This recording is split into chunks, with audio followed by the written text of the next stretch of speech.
All right, welcome to the weekly review for the Freedom Fantasy League. Well, there goes week 3. Is it you or is it just me? Is this season moving faster than we thought? As the injuries are mounting and everyone is pouting and now wondering if this is a season of fraud. All right, on to the week's scores for week 3. All right, here goes. Week scores in review. In a battle that pitted brother versus brother and commissioner versus co-commissioner, Omagato clawed his way past Form Blazing Sword 174.90 to 173.85.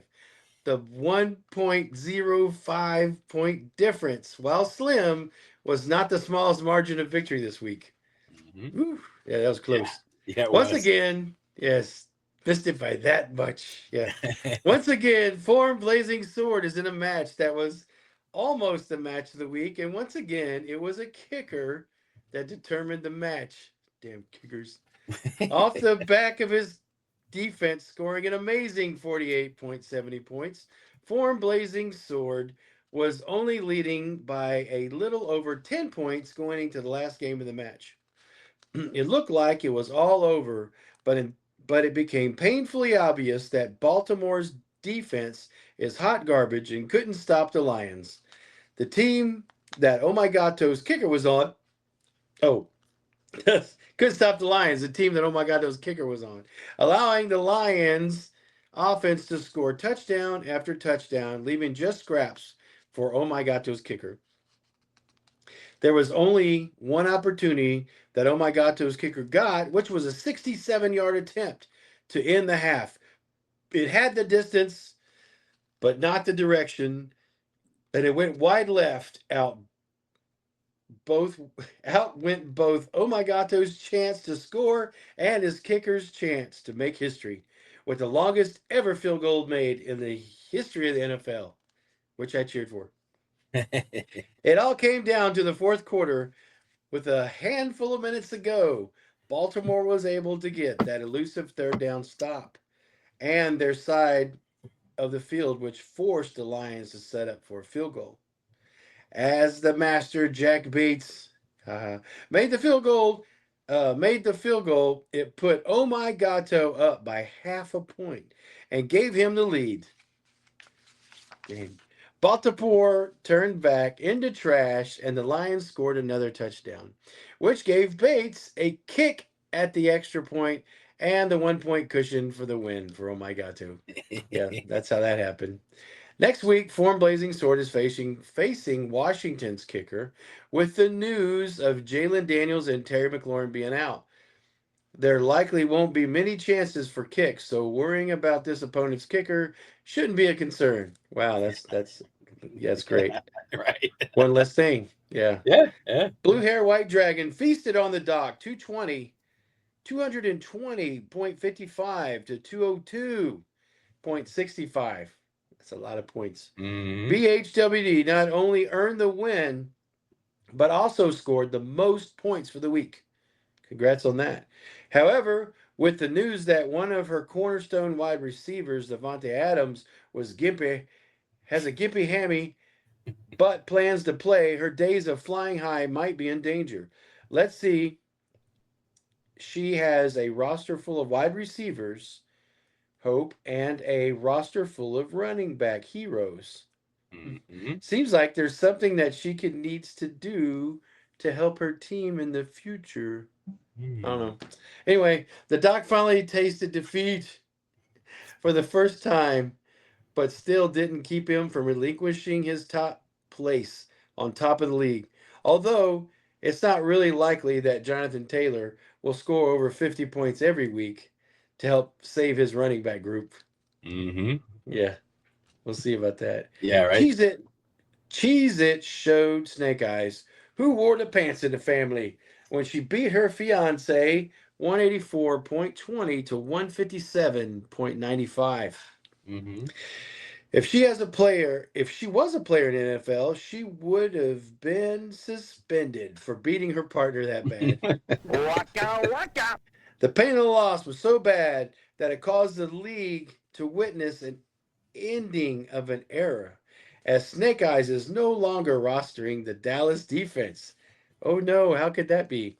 It Mm. also didn't help that Snake Eyes was this week's victim of the biggest fear a fantasy foot player has when CD Lamb was the equivalent of a fart in a hot tub when he left the game injured without scoring even a fraction of a point. Ugh, tough. It's so sad. Big play. Yeah, No yeah. points. You say So this will lead us to the match of of the the week. Yeah. All right. Okay. So let's get to the match of the week for week 3. The match of the week that you didn't see coming are usually the best ones, and that's what happened in week 2 when Mom's Spaghetti, or week 3 when Mom's Spaghetti took on Shake and Bake. Sorry about that. That one. Yeah. Well, yeah. It seemed like an ordinary ho hum, nothing to see here match with Mom's Spaghetti heavily favored. But that's why you hear that overused cliche any given Sunday. As the match started, it was obvious that something was amiss as Baker Mayfield scored almost the same amount of points as Justin Herbert. But Mom Spaghetti wasn't worried. She still had her 1-2 punch of Jamar Chase and T. Higgins to help knock out the winless Shake and Bake. But actually, she didn't. As the quarterback for the Bengals, Jake Browning, showed the world that he is aptly named and threw interception after interception to the defense, the chances for Higgins and Chase to save Mom's Spaghetti started to dwindle. There was one ray of hope. Brownie finally was able to get the ball to Chase, and with customary flair, Jamar juked left. He juked right and took off towards the end zone. It was a magnificent play. However, there was one small problem. He left the ball behind. The fumble only reduced Chase's score, adding to Spaghetti's misery. However, all was not lost. Shake and Bake had a few turds in his breading too, in the form of Alvin Kamara, Marvin Harrison Jr., Jerry Jeudy, and Daniel Carlson, all scoring in single digits and well below their projected points. As Sunday night closed, the score was 122.60 to 109.10, with Shake and Bake holding the lead. With all his players spent and Mom's Spaghetti still having Derrick Henry to go, it looked like the 13.5 lead would be overcome likely in the first half, if not sooner, of Monday night's game. As the Monday night game started, it looked like the match was already decided when Derrick Henry ran in the first touchdown of the game from over 20 yards out, erasing over half of the deficit. Unfortunately, seeing how easy it is to run against his competition, Baltimore's quarterback Lamar Jackson decided that he wanted his face and his diamonds on his teeth on the next Wheaties box as he took almost every run past option for himself to the detriment of the team. Well, it kept happening over and over and over again. But Henry did have an opportunity to make amends. When Baltimore was able to move the ball all the way to the Detroit Lions 1-yard line, they lined up Henry to punch the ball in. Everyone was expecting it, including the Lions, as they stuffed Henry on first down. No matter, they'll set up an obvious run play for second down and punch it in, right? Well, the ball was snapped, and the Lions stuffed King Henry once again. Well, the third time's a charm, right? They lined up, showing an obvious run, and once again, Henry was stopped short of his goal. Of course, can you guess what happened? A field goal wasn't an option that close to the end zone, so the ball was snapped on fourth down, and faintly you could hear Lamar scream, "Diamonds on my teeth!" as he tried to hero his way to the end zone, but ended up scrambling 5 yards back for a sack. That was in the third quarter, but Lamar only trusted Henry again, but that was enough, just that one time. Yeah, after a short run, Henry was able to give Mom's Spaghetti a fragile 0.8 lead, and since there was only a little over 5 minutes left in the game, Spaghetti was cruising to a win.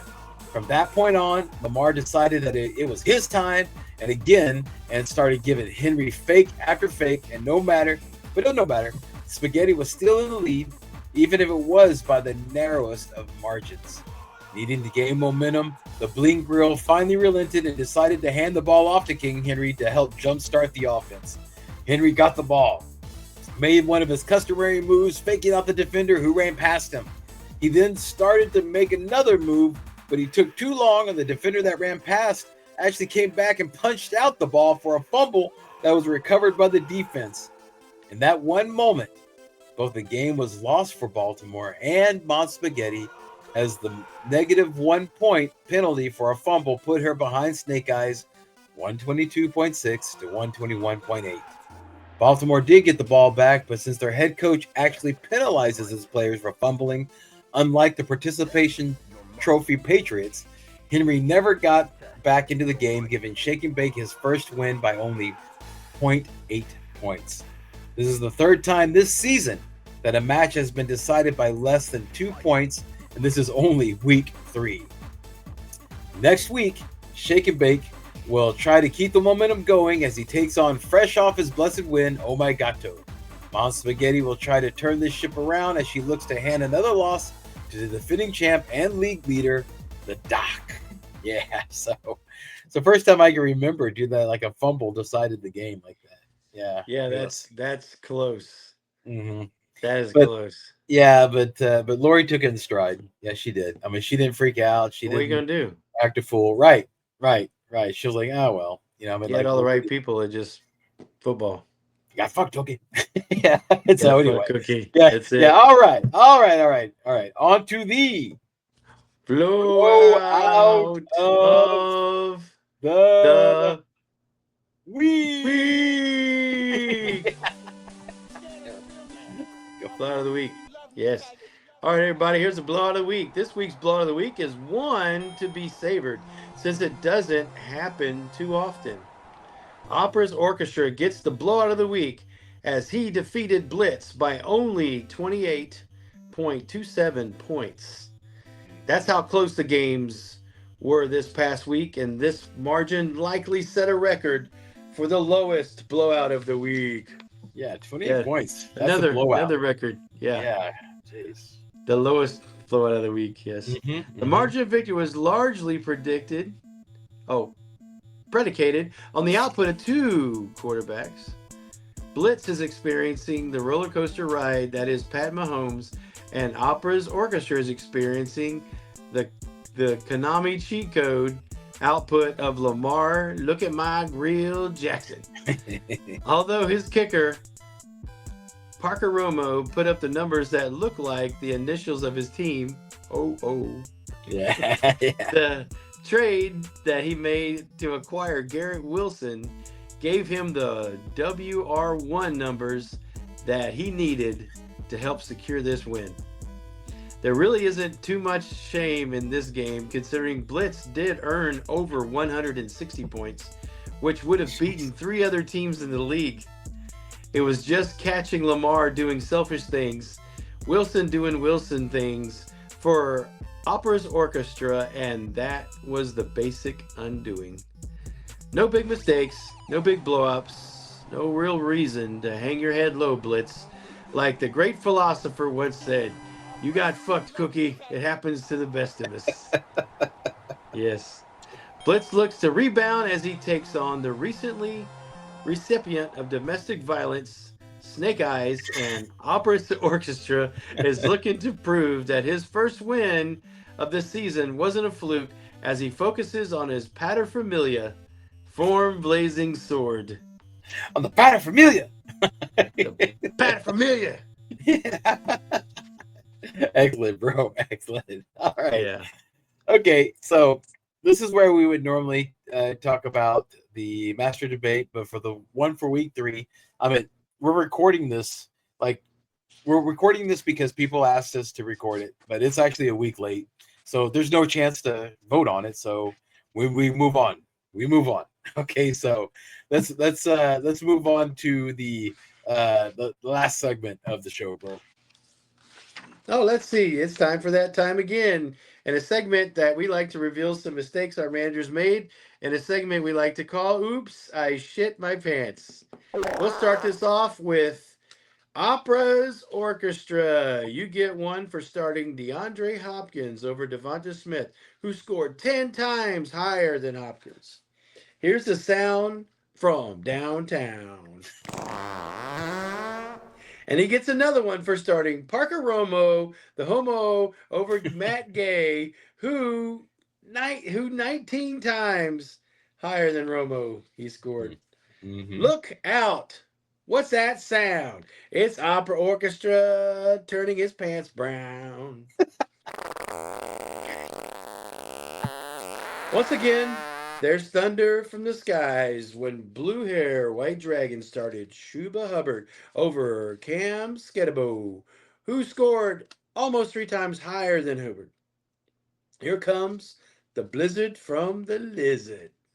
The doc was drinking that coloscopy barium when he started Zay Flowers over Tyreek Hill, who scored over 5 times higher than Flowers. You're going to need to scrub. You're going to need to scrub more than your hands when you make this sound. Once again, Mom Spaghetti gets one for starting Derrick Henry over Amarian Hampton, who scored over 2 times higher than Henry. That's not garlic that's making that sauce smell that like that.